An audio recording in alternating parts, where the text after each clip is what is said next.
किस तरह से इसकी प्राप्ति हो सकती है। इंसान कहता है जंगलों में जाकर प्राप्ति हो जाएगी, मैं जाऊं जंगलों की ओर, ये प्राप्त हो जाएगा। तो महापुरुषों ने कह दिया कि जे रब मिलदा जंगल बेले ता मिलदा गावां बछियां नूं, कि अगर जंगलों में जाने से प्रभु की प्राप्ति होती है फिर तो कितने पशु जानवर जंगलों में हैं, फिर तो तेरे से पहले उनको मुक्ति प्राप्त, तेरे से पहले तो उनका कल्याण। फिर तो तू ये प्रार्थना कर कि हे प्रभु मुझे घोड़े का जन्म दे दे, मुझे चीते का जन्म दे दे, क्योंकि जंगल में वो होते हैं और उनकी गति हो जाएगी। तो महापुरुष कहते हैं कि जंगलों में जाने से इसकी प्राप्ति हो जाए फिर तो वो बड़े भाग्यवान हैं। फिर कहा कि क्या मैं स्नान करूं उससे मेरी गति हो जाएगी, ये प्रभु की प्राप्ति हो जाएगी, ये मंजिल मकसूद मिल जाएगा। तो वो भी आगे से कह दिया कि जे रब मिलदा नहात्या धोत्या तब मिलदा डडुआ मछियां नूं, कि फिर तो तेरे से पहले मछली और मेंढक के ऊंचे भाग्य, फिर तो बड़े भाग्य मानुष तन पावा, ये तो मायने ही नहीं रहे इसके कुछ, फिर तो तेरे से पहले उनका कल्याण। तू तो जाएगा, वो तो है ही वहां, वो तो पहले ही मौजूद है वहां। इसी प्रकार से क्या मणि मसाणों में जाके मिल जाएगा। जे रब मिलदा मणि मसाणी तब मिलदा चाम चिड़कियां नूं, तो कहां पर कसर छोड़ी है महापुरुषों ने। और इंसान है कि फिर वही अंधकार ढोते चले जा रहे हैं, फिर वही मान्यताएं कायम हैं। गुरु पीर पैगंबरों ने कोई कसर नहीं छोड़ी, और हम हैं कि फिर वही आंखें मूंदे चले जा रहे हैं, वही क्रियाएं किए चले जा रहे हैं, वही विधियां ढंग प्रभु की प्राप्ति की अपनाए चले जा रहे हैं। और महापुरुषों ने साफ शब्दों में कह दिया कि गुरबिन भवनि तरह न कोई जो बिरंची शंकर सम होई।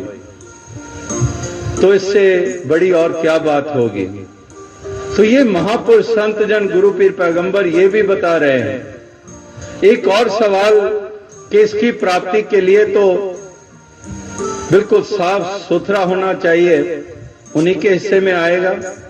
और हम हैं कलयुगी जीव, हम बुराइयां करने वाले, हम छल करने वाले, हम तो डिस्क्वालीफाई, हमें तो इसकी प्राप्ति हो नहीं सकती।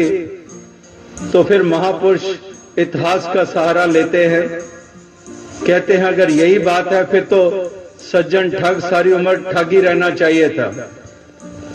वो क्यों भक्त फिर बन गया, क्योंकि अच्छे कर्म तो थे नहीं, कोई साफ सुथरी स्लेट तो थी नहीं, कोई उज्जवल वस्त्र तो था नहीं, मैले का मैला।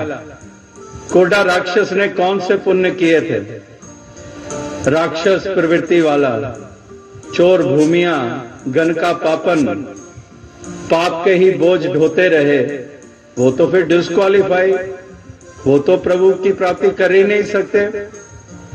तो ये भी महापुरुष इस भ्रम को भी दूर करते हैं कि अगर ये भी भ्रम है तेरे मन में, वो भी दूर कर डाल।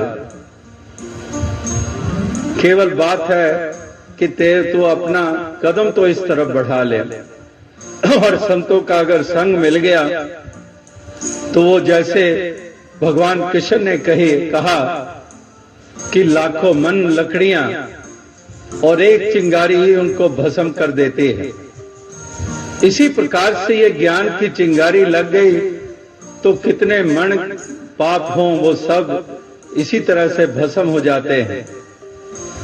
तो कहने का भाव क्या है, एक और भ्रम मन में कि प्रभु की प्राप्ति इतनी आसान थोड़ी है, कई जन्म लेने पड़ते हैं, ये तो कई जन्मों का खेल है। फिर उनको ये सवाल किया जाता है अगर कई जन्म लेने पड़ते हैं, हम आपकी बात मानते हैं कि कई जन्म लेने पड़ते हैं, पर कृपा करके आप बताओगे आप कितने जन्म ले चुके हो। फिर खामोशी, जी मुझे तो पता नहीं। तो अगर तुम्हें पता ही नहीं है, अगर इसी असूल को मान ले कि कई जन्म लेने पड़ते हैं, तो फिर यही जन्म तुम्हारा जन्म है इसकी प्राप्ति के लिए।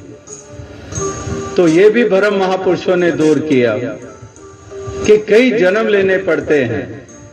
इसको तो बहुत मुश्किल से पाया जा सकता है।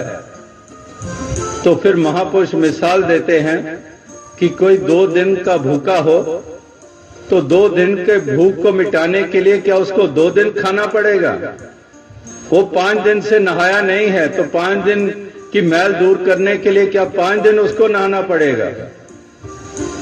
बस साबुन और पानी होना चाहिए, भोजन की थाली सामने होनी चाहिए।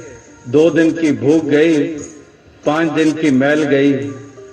इसी प्रकार से केवल ब्रह्म ज्ञानी का संग होना चाहिए, जो खुद इससे जुड़े हुए, वही हमें जन्मों जन्मों की भटकी हुई आत्मा को इस मंजिल मकसूद तक पहुंचा देगी।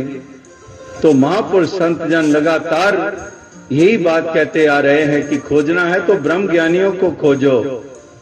वस्तु कहीं ढूंढत कहीं किस विधि आवे हाथ, कहे कबीर तब पाइए जब भेदी लीजिए साथ। कि वस्तु है कहां पर और उसको खोजा कहां जा रहा है। जैसे पहले कहा कि जंगलों में, कंदराओं में, कहीं और 7 आसमानों के ऊपर मान बैठा है। तो कहते हैं कि वस्तु कहीं ढूंढत कहीं किस विधि आवे हाथ, किस विधि से प्राप्त होगी। तो कह दिया